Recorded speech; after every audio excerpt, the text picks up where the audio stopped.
एक दफा उंगली के इशारे से अबू लहब ने कहा था नबी पाक को आपका हाथ टूट जाए, अल्लाह ने फरमाया तब्बत यदा अबी लहबिन व तब, तू कहता है मेरे नबी का हाथ टूट जाए तेरे दोनों टूट जाएंगे।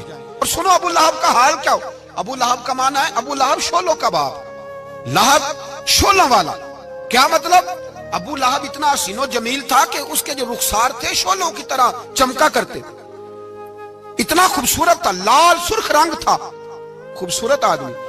अरब में जब गुर्बत थी तो इसके घर में उस वक्त भी 2 ईंटें सोने की थी। इतना मालदार आदमी और सरदार था सारे मक्के का, लेकिन नबी पाक की बेअदबी की। तुम्हें पता ही नहीं कि रब दुनिया में सबसे ज्यादा नाराज ही उससे है जो उसके रसूल का बेअदब है, सबसे ज्यादा नाराज ही उसी से।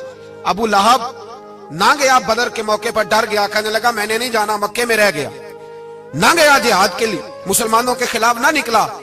लोगों ने बड़ा इसको लान तान किया, लेकिन कहने लगा मेरे खर्चे पे 4-5 बंदे ले जाओ, मैं नहीं जाऊंगा, पीछे रह गया। लोग कहने लगे बच गया, लेकिन इसके जिस्म के अंदर ऐसी बीमारी निकली कि रेशे से भर गया सारा वजूद, रेशे।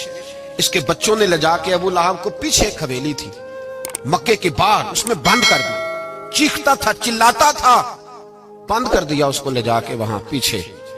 और जब उसको बंद कर दिया कमरे में तो चिल्लाता था, चीखता था, कोई मुझे बचाओ, कोई पानी पिलाओ।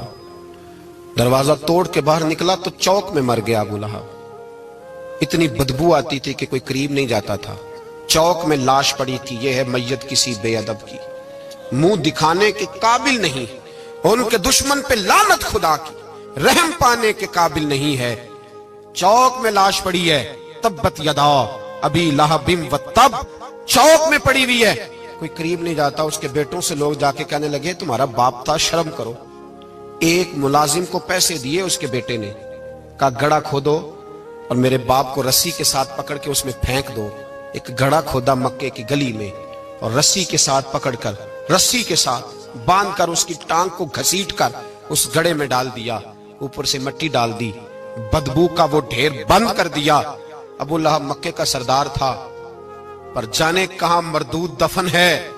लेकिन मियानी साहब के कब्रिस्तान में जाओ, मियानी साहब के कब्रिस्तान में वो इल्मुद्दीन जिसे अपना नाम भी नहीं लिखना आता था, हजारों लोग रोजाना उसकी कब्र पे खड़े होते हैं और रसूलुल्लाह की नाते सुनाते हैं।